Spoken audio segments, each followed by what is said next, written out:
அவுது பில்லாஹி மினஷ் ஷைத்தானிர் ரஜீம். பிஸ்மில்லாஹிர் ரஹ்மானிர் ரஹீம். தவக்கல்து அலல்லாஹ். இன்னைக்கு பேசுறதுக்கு எனக்கு இந்த வாய்ப்பை கொடுத்திருக்கிற அல்லாவுக்கு நான் நன்றி சொல்லிக்கிறேன். அல்ஹம்துலில்லாஹ். கற்றுத்தந்த அந்த கடவுள் மட்டுமே துதிப்பிற்குரியவர். இந்த வார சிந்தனை அப்படிங்கிற தலைப்புல நம்ம திங்கக்கிழமைகள்ல பார்த்துட்டு வரோம். இன்னைக்கு நம்ம பார்க்க போற தலைப்பு நம்பிக்கை. சொல்றதுன்னா என்ன அப்படின்னு பார்த்தோம்னா, கடவுளுடைய தன்மைகளை நம்ம முழுக்கிறது.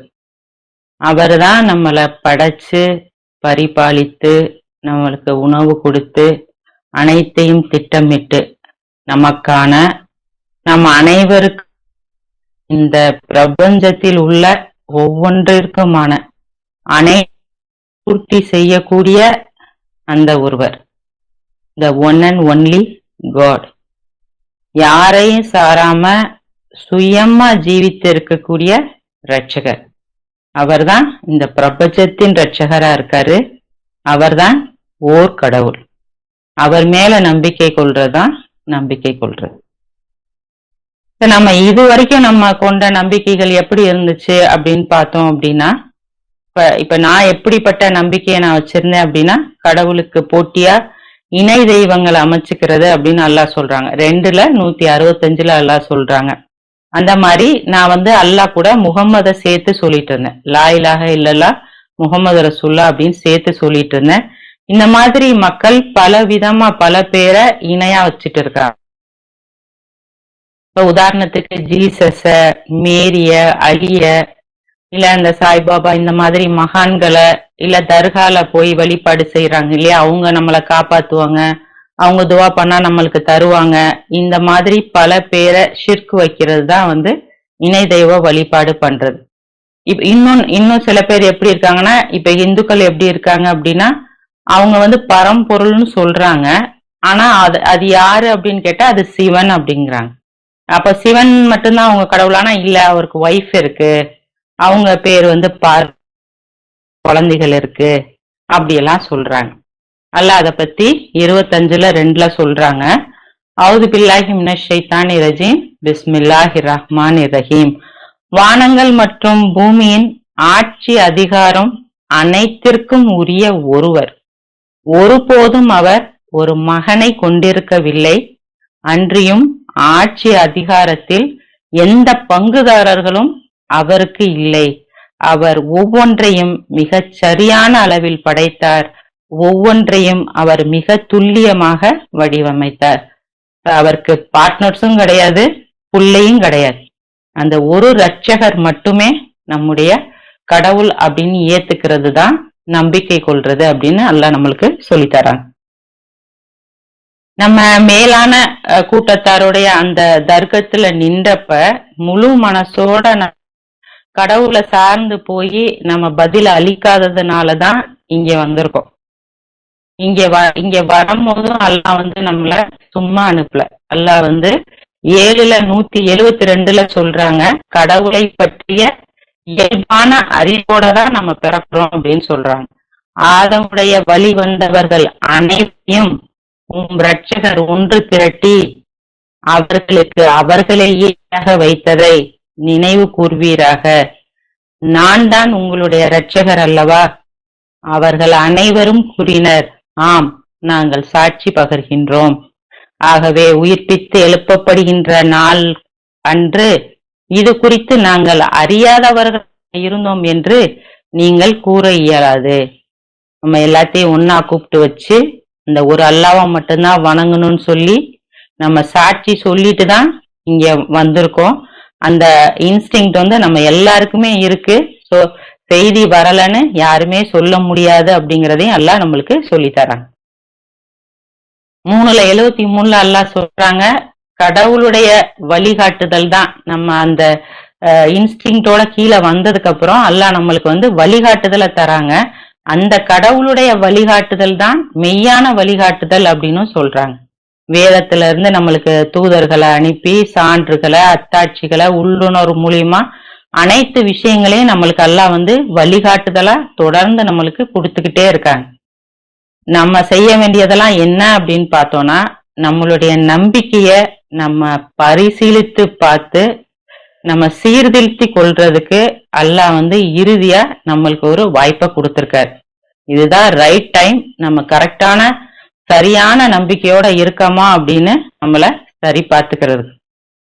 ஓர் கடவுளை நம்ம வணங்கணும் அப்படின்னு சொல்றது லா இலாஹ இல்லல்லாஹ் அப்படின்னு சொல்லி ஃபாலோ பண்றது. அது பேசிக் கிரைட்டீரியா.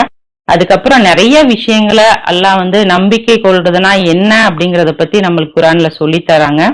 2ல 3ல சொல்றாங்க, அவர்கள் கண்களுக்கு தெரியாதவற்றில் நம்பிக்கை கொள்வார்கள், தொடர்பு தொழுகைகளை கடைபிடிப்பார்கள், மேலும் நம்முடைய வாழ்வாதாரங்களில் அவர்களுக்கு உரியவற்றிலிருந்து தர்மத்திற்கென அவர்கள் கொடுப்பார்கள். அடுத்த வசனத்துல, மேலும் அவர்கள் உமக்கு வெளிப்படுத்தப்பட்டவற்றிலும் உமக்கு முன்னர் வெளிப்படுத்தப்பட்டவற்றிலும் நம்பிக்கை கொள்கின்றனர், மேலும் மறு உலகை குறித்து அவர்கள் பரிபூர்ண உறுதியோடு இருக்கின்றனர் அப்படின்னு அல்லாஹ் சொல்றான். இந்த மாதிரி நிறைய வசனங்கள்ல நம்பிக்கை கொண்டு நன்னறியானது ஒரு வாழ்க்கையை நடத்துறது எப்படிங்கிறத பத்தி குர்ஆன் முழுக்க அல்லாஹ் நம்மளுக்கு சொல்லி தராங்க. இதெல்லாம் நம்மளுக்கு கத்துக்கிறதுக்கு தெரிஞ்சுக்கிறதுக்கு நம்மளுக்கு ரொம்ப கஷ்டமா இருக்குமா அப்படின்னா அதுக்கும் அல்லாஹ் சொல்றாங்க. 2ல 146ல சொல்றாங்க, வேதத்தை பெற்றவர்கள் தங்கள் சொந்த குழந்தைகளை அவர்கள் அடையாளம் காண்பதை போல் இதில் உள்ள சத்தியத்தை அடையாளம் காண்கின்றனர், ஆயினும் அவர்களில் சிலர் அறிந்து கொண்டே சத்தியத்தை மறைக்கின்றனர். அல்லாஹ் சொல்றாங்க, சொந்த குழந்தை மாதிரி. இப்ப எவ்வளவு பெரிய கிரௌடு நின்றாலும் நம்ம குழந்தை எது அப்படிங்கிறத நம்மளால தெளிவா துல்லியமா பார்த்தோன்னே நம்மளால சொல்லிட முடியும். அது எவ்வளவு பெரிய கூட்டமா இருந்தாலும் சரி. அதே மாதிரிதான் வேதத்துல சத்தியத்தை நம்மளால அறிந்து கொள்ள முடியும் அப்படிங்கிறத அல்லாஹ் நம்மளுக்கு சொல்லி தராங்க. அப்ப நான் சொல்றேன், நான் நம்பிக்கை கொண்டுட்டேன் அப்படின்னு நான் சொல்லும் போது நம்மள அல்லாஹ் சோதிக்காம அல்லாஹ் நம்மள அதை அக்செப்ட் பண்ண மாட்டாங்க. அல்லாஹ் சொல்றாங்க, ஓரளவுக்கு பயம், பசி, செல்வம், உயிர்கள், பயிர் இழப்பு அனைத்தின் மூலமாவும் நான் உங்களை சோதிப்பேன் அப்படின்னு அல்லாஹ் சொல்றாங்க. ஏன்னா வெறும் வார்த்தைகள் கடவுளுக்கு தேவையில்லை. நான் நம்பிட்டேன் அப்படின்னு சொல்ற வார்த்தை அல்லாஹ்வுக்கு தேவையில்லை. நம்மளுடைய எண்ணத்துல நம்மளுடைய செயல்ல நிறுத்தி நம்ம அழகான செயல்கள் செய்யறோமா அப்படிங்கிற பிரிச்சு காட்டுறதுக்காக தான் அல்லாஹ் நம்மள இங்க அனுப்பியிருக்காங்க. இப்ப நமக்கு எந்த ஒரு சூழ்நிலை வந்தாலும் எல்லா சூழ்நிலையிலையும் அந்த ஒரு கடவுளை மட்டுமே சார்ந்திருக்கிறத நிரூபிக்க வேண்டிய கட்டாயத்துலதான் நம்ம இங்க வந்திருக்கோம். ஆனா நம்ம ஒரு நேரம் நம்மளுக்கு பிடிச்ச மாதிரி நடந்தா நம்ம ஏத்துக்கிறோம், நம்பிக்கை கொள்றோம். நம்மளுக்கு விரும்பத்தகாத விஷயங்கள் நடக்கும் பொழுது நம்மளுடைய நம்பிக்கை அப்படியே டவுன் ஆயிடுது. அதுக்குதான் அல்லாஹ் குர்ஆன்ல ஏராளமான வாழ்ந்த உதாரணங்களின் மூலமாக எப்படி நம்பிக்கை கொள்றது அப்படிங்கிறத அல்லாஹ் நம்மளுக்கு சொல்லி தராங்க. அத ஒவ்வொருத்தருடைய வாழ்க்கையில இருந்தும் அந்த உதாரணங்களை நம்ம பார்ப்போம். ஈசுப்புடைய வரலாறுல இருந்து அல்லாஹ் நம்மளுக்கு சொல்லி தராங்க. இப்போ ஈசுப் அத்தியாயத்தை ஃபுல்லா படிச்சோம்னா அவருடைய வரலாறு தான் அதுல இருக்கும். அது நம்மளுக்கு ரொம்ப பரிச்சயமான ஒண்ணு. அவர் எந்த சூழ்நிலைக்குள்ள போகும்போதும் நம்ம படிச்சுட்டே வந்தோம்னா எந்த சூழ்நிலையிலையும் அவர் புலம்பல, அவர் குறை சொல்லல. நான் அத்தா அம்மா கூட இருந்தேன், என்னை இப்படி கணத்துல தூக்கி போட்டு என்னை அனாதை ஆக்கிட்டாங்க, எங்க அண்ணனுங்க தான் என்னை இப்படி செஞ்சாங்க அப்படின்னு அவங்க மேல கோவப்படல. ஆளுநர் வீட்டுல போய் வீட்டு வேலை செய்யும் போதும் அவர் அதை அப்படியே பொருந்திக்கிட்டார். அவர் ஆளுநர் மனைவியோட சேர்ந்து அவர் தவறு செய்யற சூழ்நிலைக்கு போகும்போதும் அவருடைய நம்பிக்கையினாலதான் அவர் காப்பாற்றப்படுறார். திரும்ப அவர் அந்த சூழ்நிலை அவருக்கு வரும்போது அவர் சொல்றாரு, இந்த மாதிரி நான் போய் தப்பு பண்றதுக்கு எனக்கு ஜெயிலே மேலு அப்படின்னு சொல்லிட்டு அவரு ஜெயில போய் இருக்காரு. அவருடைய சகோதரர்கள் அவரை திரும்பவும் அவர் மேல பழி போடுறாங்க. இவன் திருடனா, இவங்க அண்ணனும் இதுக்கு அவனும் திருடனாதான் இருந்தான் அப்படின்னு சொல்லும் போதும் அவர் கோவப்படல, அவங்கள தண்டிக்கணும்னு நினைக்கல. அவர் வாழ்க்கையில நடக்கிற எல்லா சம்பவங்களையும், ஜெயில போய் இருக்கிறது எதுவா இருந்தாலும் அவர் பொறுமையோட கையாள்றார். பொறுமையோடு நம்பிக்கை கொண்டு இருந்தோம் அப்படின்னா அல்லாஹ் இம்மையிலையும் மறுமையிலையும் ஒரு சிறப்பான வாழ்க்கையை அமைச்சு தருவாங்க அப்படிங்கிறத யூசுப்புடைய வரலாற்றுல இருந்து அல்லாஹ் அவரை கருவூல அதிகாரி ஆக்குறதுல இருந்து அல்லாஹ் நம்மளுக்கு சொல்லித்தரான். அடுத்தது பார்த்தோம்னா ஆப்ரஹாமுடைய மனைவி 14:37 சொல்றாங்க, அவரை ஆப்ரஹாம் கொண்டு போய் அவங்கள பாலைவனத்துல விட்டுட்டு வந்துடுறாரு. அப்படி விட்டுட்டு அவர் துவா பண்றாரு, எங்கள் இரட்சகரே, எனது குடும்பத்தின் ஒரு பகுதியை உம்முடைய புனித வீட்டின் அருகே தாவரங்களற்ற இப்பள்ளத்தாக்கில் நான் குடியேற்றுகின்றேன். எங்கள் இரட்சகரே, அவர்கள் தொடர்பு தொழுகைகளை நிறைவேற்ற வேண்டியவர்களாக உள்ளனர். எனவே மனிதர்களை கூட்டமாக அவர்களோடு குழும்பச் செய்வீராக. மேலும் அவர்கள் நன்றி செலுத்துபவர்களாக இருக்கும் பொருட்டு அனைத்து கனி வர்க்கங்களையும் அவர்களுக்கு வழங்குவீராக அப்படின்னு சொல்லி இப்ராஹிம் நபி பிரார்த்தனை பண்றாங்க. இப்போ அந்த அம்மா எந்த மாதிரி ஒரு சூழ்நிலையில இருக்காங்க அப்படிங்கிறத இப்ப நான் குரான்ல யாரோடைய ஸ்டோரி படிச்சாலும் யாரோ அந்த வாழ்க்கைக்குள்ள நான் என்னைய வச்சுதான் நான் யோசிச்சு பார்ப்பேன், இந்த சூழ்நிலை எப்படி இருக்கு அப்படின்னு. ஒரு பாலைவனம் மண்ணு, அது நடக்கிறதுக்கே தோதாவே இருக்காது. இப்ப நம்ம பீச்ல போய் நடக்கிறோம், கீழே ஈரம் இருக்கு. பாலைவன மண்ணுல நடந்தோம்னா அப்படி ஒரு கூடிய ஒரு மணலாதான் இருக்கு, முகம்லாம் அப்படி எரிஞ்சு போகும். தாவரங்கள் அற்ற ஒரு பள்ளத்தாக்கு அப்படின்னு அவர் சொல்றாரு. அங்க ஒதுங்குறதுக்கு எதுவுமே கிடையாது, சரியான வெயிலு, வீடு கிடையாது, மனிதர்கள் கிடையாது, ஒரு கை குழந்தையோட அந்த அம்மா நிக்கிறாங்க. இந்த மாதிரி ஒரு சூழ்நிலையில நான் இருந்தா என்ன பண்ணுவேன் அப்படின்னு நான் யோசிக்கிறேன். ஒரு சின்ன சின்ன விஷயங்கள் கூட வீட்டுல சண்டை போட்டுட்டே இருக்கேன், ஏன் இப்படி பண்றீங்க, ஏன் இதை பண்ணீங்க, ஏன் இதை பண்ணல அப்படின்னு நான் சண்டை போட்டுட்டே இருக்கேன். ஆனா இந்த மாதிரி சூழ்நிலையில என்னைய கொண்டு போய் விட்டா நான் என்ன பண்ணுவேன், அவரை எப்படியெல்லாம் திட்டுவேன் அப்படின்னு நான் யோசிச்சு பாக்குறேன். உங்களுக்கு எதுக்கு பொண்டாட்டி பிள்ளைலாம், உங்களுக்கு மனசாட்சியே கிடையாதா அப்படின்னு நான் என்னெல்லாம் திட்டணுமோ அதெல்லாம் திட்டுவேன். அது பொதுவுல பேசுறதுனால நான் அதெல்லாம் இது பண்ணிக்கிறேன். பட் யோசிச்சு பார்த்தேன் அப்படின்னா நான் எப்படி நடந்துப்பேன் அப்படின்னு எனக்கு இதா இல்லை. ஆனா அந்த அம்மா கை குழந்தைய வச்சுட்டு ஒரு சாப்பாடு தண்ணி இல்லாத இடத்துல ஒண்ணுமே சொல்லல. அவங்க அப்படியே அந்த கடவுளுடைய நாட்டப்படி நடக்கணும் அப்படிங்கிற அதை அப்படியே அக்செப்ட் பண்ணிக்கிறது இருக்கு பாத்தீங்களா, அதுதான் நம்பிக்கை. அந்த அந்த தாயோடைய மனசு நம்பிக்கையோடயும் இருக்கு, தான் பிள்ளைக்கு தண்ணி வேணுமே அப்படிங்கிற அந்த பரிதவிப்புனால அந்த தாகத்தை தீர்க்கிறதுக்காக அவங்க இங்கிட்டும் அங்கிட்டும் ஓடுறாங்க பாருங்க. அப்படியே வழி தேடி தண்ணியை தேடி ஓடி ஓடி ஒரு நேரத்துல அல்லாஹ் அவங்களுக்கு தண்ணியை கொடுத்து ஜம்ஜம்ம கொடுத்து உதவி பண்றாரு. ஒரு தாய் தான் பிள்ளைக்காக என்ன வேணாலும் செய்வாங்க. அதை பறைசாற்ற விதமா தான் அந்த நம்பிக்கையோடு கூடிய அந்த தேடலை எல்லாருக்கும் தெரியப்படுத்தணும் அப்படிங்கிறதுக்காக தான் அல்லாஹ் அதை ஹஜ்ஜில ஒரு சடங்காவே நம்மளுக்கு வச்சிருக்காங்க. எல்லாரும் ஓடுங்க, சபாலன்னு மருவாக்கு ஓடுங்க, திரும்பி இங்கிட்டு வாங்க அப்படின்னு தொங்கோட்டமா 50 பேரையும் அல்லாஹ் ஓட வைக்கிறாங்க. ஆனா இன்னைக்கு நம்ம போய் ஓடுறது கூட டைல்ஸ் தரையில போறோம், மழையே நம்மளுக்கு தெரிய மாட்டேங்குது, அவ்வளவு சொகுசா நம்ம சுத்திட்டு வரோம். இவ்வளவு பெரிய தூரத்தை அவங்க அந்த மணல்ல கடந்திருப்பாங்க அப்படின்னா கஷ்டமான சூழ்நிலையிலும் கடவுள் மீது கொள்ளக்கூடிய உறுதியான நம்பிக்கை, அதுக்கு பலனா அல்லாஹ் எப்படி கொடுக்குறாரு அப்படிங்கறதுதான் அல்லாஹ் நம்மளுக்கு சொல்லித்தராங்க. பொதுவாவே மனிதர்களுடைய நம்பிக்கை அதாவது நம்மளுடைய நம்பிக்கை எப்படிப்பட்டதா இருக்கு அப்படின்னா, ஏதாவது ஒரு விஷயத்துல நம்ம விழுந்துறோம், பலகீனமாயிரும். இப்ப கணவன்னா மனைவி, மனைவினா கணவன், இல்ல பிள்ளைகள், பிள்ளைகளுடைய கல்யாணம், இல்ல கபர்ஸ்தான், இந்த மாதிரி ஏதாவது ஒரு சமூக அழுத்தங்கள் வரும் பொழுது உடனே இதை விட்டுட்டு நிறைய பேர் போயிடுறத நம்ம பாக்குறோம். ஆனா அல்லாஹ் இந்த குகைவாசிகளை பத்தி சொல்றாங்க. ஏபிசிஸில் உறங்கிய 7 பேர் அப்படிங்கிற அவங்களுடைய வரலாறு எப்படிப்பட்டதா இருந்தது வாழ்க்கை அப்படிங்கிறத சொல்றாங்க. 18வது அத்தியாயம் நம்ம தொடர்ந்து படிச்சுட்டே வந்தோம்னா அவங்க எப்படி இருந்தாங்க அப்படிங்கிறத பத்தி நம்ம தெரிஞ்சுக்கலாம். அதாவது அவங்க கடவுளை விட்டுட்டு மத்தவங்கள வழிபடுறத தவிர்த்துக்கணும் அப்படிங்கிறதுக்காக தான் ஓடியாராங்க. ஓடியாந்து அந்த குகைக்குள்ள போய் அவங்க தஞ்சம் அடைறாங்க. அவங்க அடக்குமுறைக்கு பயந்துட்டு வரல, அவங்க உயிரை காப்பாத்திக்கிறனுங்கிறதுக்காக அங்க உள்ள தஞ்சம் அடைறாங்க.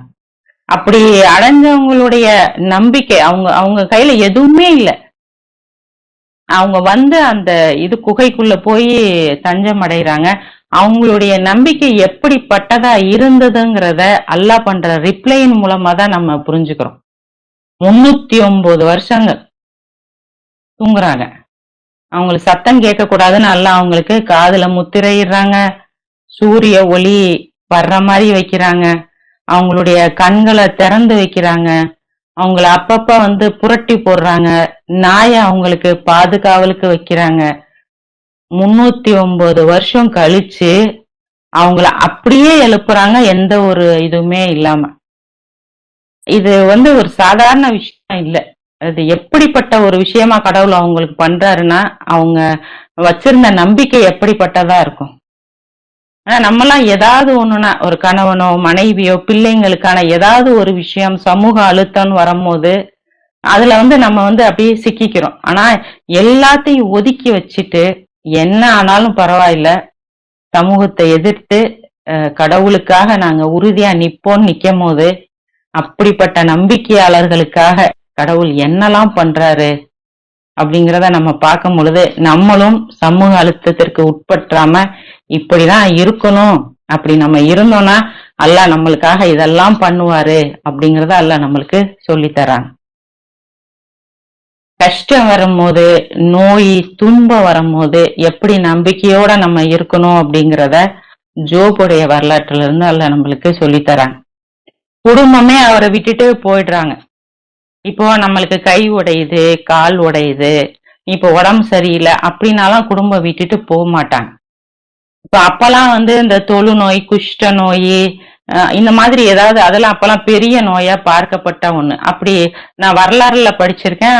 அவங்களுக்கு வந்து அப்படியே உடம்பெல்லாம் பொத்து பொத்து அப்படியே புழுவா வரும். வாய் மட்டும்தான் அவங்களுக்கு இதா இருந்தது, நல்லா இருந்தது. அதுலயும் அவங்க லாயிலாக இல்லலாக மட்டும்தான் சொல்லிக்கிட்டே இருந்தாங்க அப்படின்னு நான் வரலாற்றுல படிச்சிருக்கேன். அதே மாதிரி நம்ம பைபிள்ல பார்த்தோம் அப்படின்னா அவர் வந்து பெரிய ஒரு செல்வந்தரா, ஒரு பண்ணை வச்சுட்டு அதிகாரம் பண்ணக்கூடிய, பஞ்சாயம் பண்ணக்கூடிய ஒரு பெரிய தலைவரா அவர் இருந்திருக்காரு அப்படிங்கிறத நம்ம பாக்குறோம். ஆனா அல்லாஹ் எல்லாத்தையுமே அவர் விட்டு நீக்கிறாங்க. செல்வம், அதிகாரம், குடும்பம், நல்ல உடல் நலம் எல்லாத்தையும் அவரை விட்டு எடுக்கும் பொழுதும் எக்ஸ்ட்ரீமா சோதிக்கப்படும் போது கூட அவர் வந்து அல்லாஹ் மட்டும் அப்படிங்கறதுல அந்த துன்பத்திலையும் அந்த நோயிலையும் அவர் படக்கூடிய நம்பிக்கை, வைக்கக்கூடிய நம்பிக்கை இருக்கு இல்லையா, அதுக்குதான் அல்லாஹ் என்ன பண்றாங்க, உன்கிட்ட இருந்து எடுத்து வந்தா எல்லாத்தையும் வச்சுக்கோ.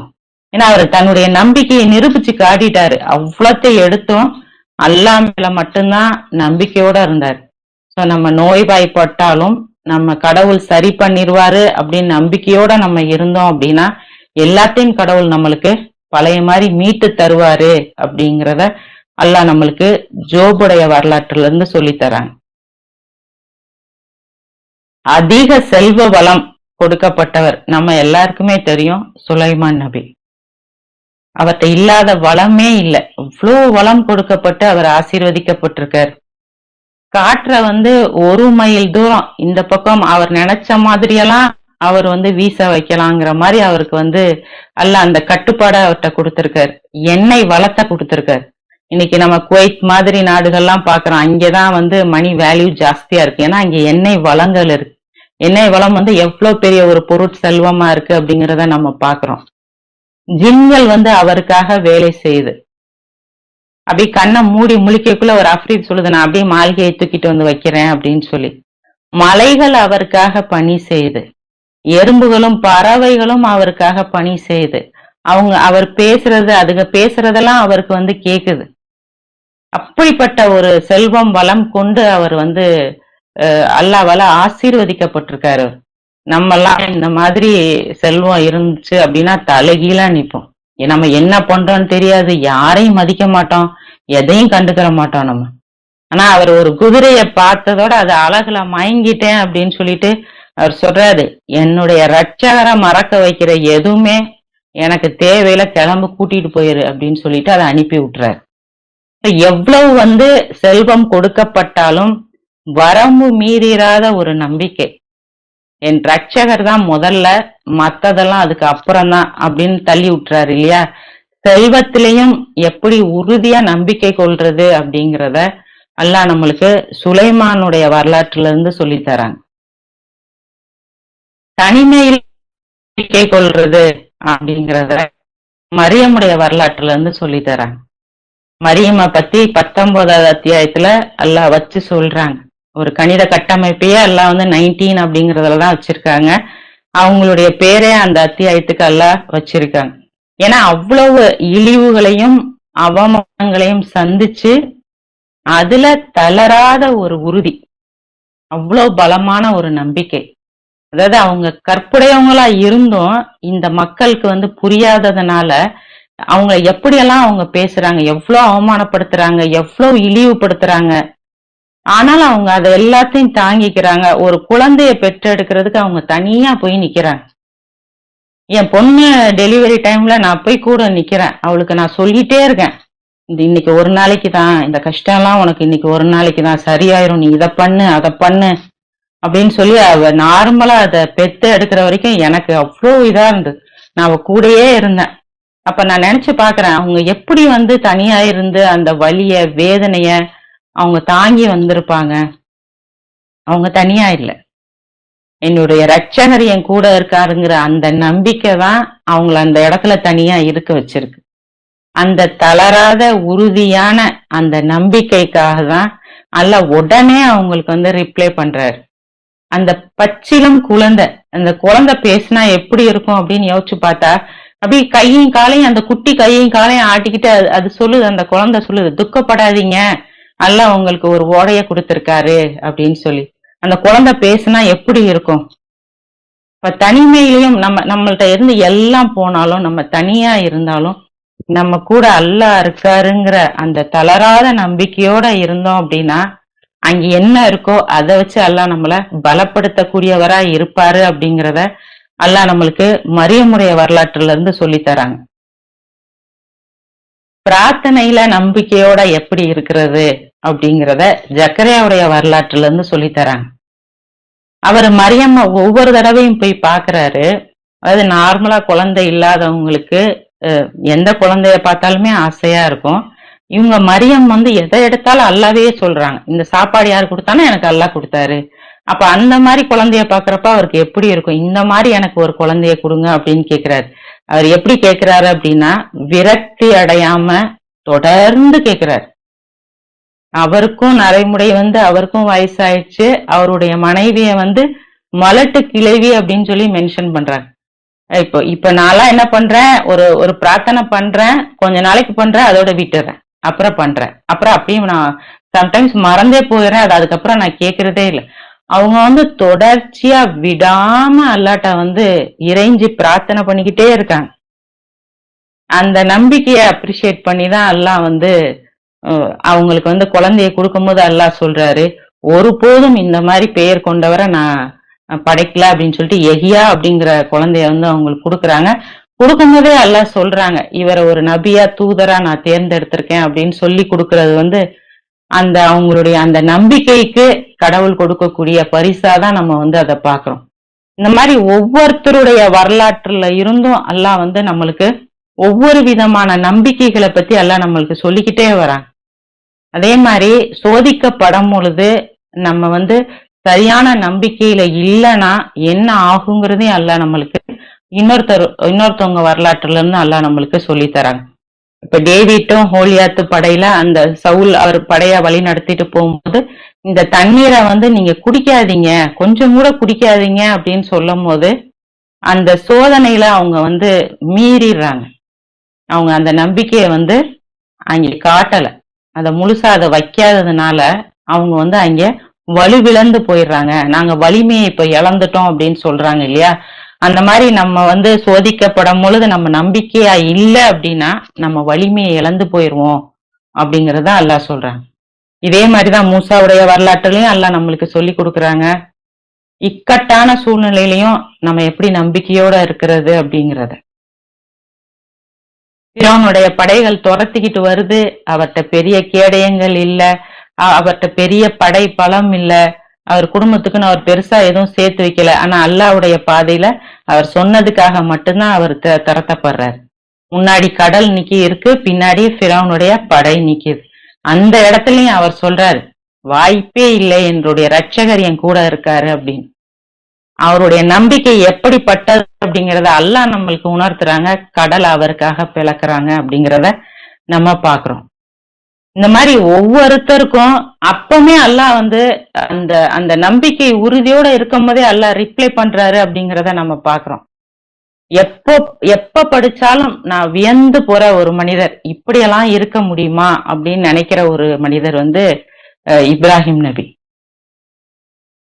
சொல்லுவாங்கல்ல, எந்த சைடுல இருந்து பால் வந்தாலும் கோல் போடுறாங்க அப்படின்னு சொல்லுவாங்கல்ல, அந்த மாதிரி ஒரு மனிதரா இப்ராஹிம் இருக்கார். அத்தாவுக்கும் அவருக்குமான ஒரு இது, அத்தா இணை வைப்பு செய்யறாரு, பையன் அல்லாஹ் மட்டும் சொல்றாரு. அந்த ஒரு விஷயத்துக்காக தான் அவர் அத்தா கூடயே வாக்குவாதம் பண்றாரு. அத்தாவா அல்லாவா அப்படின்னு வரும்போது அவர் அரை பக்கம் நின்றுக்கிறார். மனைவியையும் பிள்ளைகளையும் கொண்டு போய் பாலைவனத்துல விட்டுருங்கிறாங்க. மறு பேச்சு பேசாம கொண்டுகிட்டு போய் மனைவியா அல்லாவன் வந்தா அல்லாதான், அல்லாஹ் சொன்னதுதான் நான் செய்வேன் அப்படின்னு சொல்லி கொண்டுட்டு போய் மனைவியை விட்டுட்டு வந்துடுறாரு. அல்லாஹ் பக்கம் நின்றுக்கிறாரு. மகனை அறுக்கிறது பத்தி வந்த கனவு யார் கொடுத்த கனவுன்னு கூட அவருக்கு கிளாரிட்டியே இல்லை. ஆனா பொசுக்குன்னு டக்குன்னு கொண்டுட்டு போய் புள்ளைய அறுக்க போயிட்டாரு. அல்லாஹ் என்ன பண்ணி இப்படி பண்றான்னு புள்ளைய எடுத்துட்டு அவருக்கு ஆட்டா பகரமா கொடுக்குறாங்க. புள்ளையா அல்லாஹ்வன் வந்தா அல்லாஹ் தான் ஃபர்ஸ்ட்னு நிக்கிறாரு.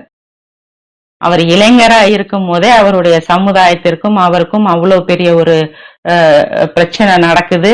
அவரு சின்ன சிலைகள்லாம் உடைச்சிட்டு பெரிய சிலைகிட்ட போய் கேளுங்கிறாரு. அந்த மக்கள் கோவப்பட்டு நெருப்புல தூக்கி போட போறாங்க. என்னைய போடாதீங்க, என்னைய காப்பாத்துங்க, எந்த பயமும் கிடையாது, போடாதீங்கன்னு அவங்ககிட்ட கெஞ்சவும் கிடையாது. அவர் போட்டா போடு, உடல் நெருப்புக்கு, ஆன்மா அல்லாவுக்கு அப்படின்னு எவ்வளவு அவர் உறுதியோட இருக்கிறாரு.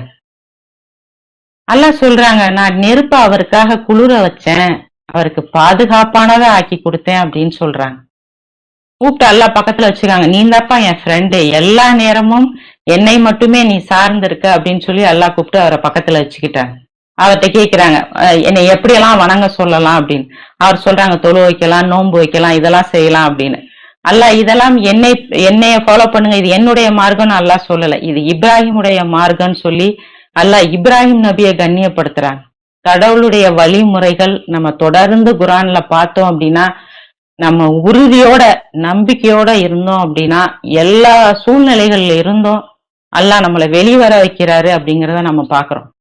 தப்பு பண்ணாலும் நம்ம தப்பு பண்ணிட்டு நம்ம தப்புக்காக நம்ம வருந்தி திருந்தணும் அப்படின்னா கடவுளுடைய சாம்ராஜ்யத்துல நம்மளை ஏத்துக்கிறாரு அப்படிங்கிறத நம்ம யூனுஸுடைய வரலாற்றுல இருந்து நம்ம பாக்குறோம்.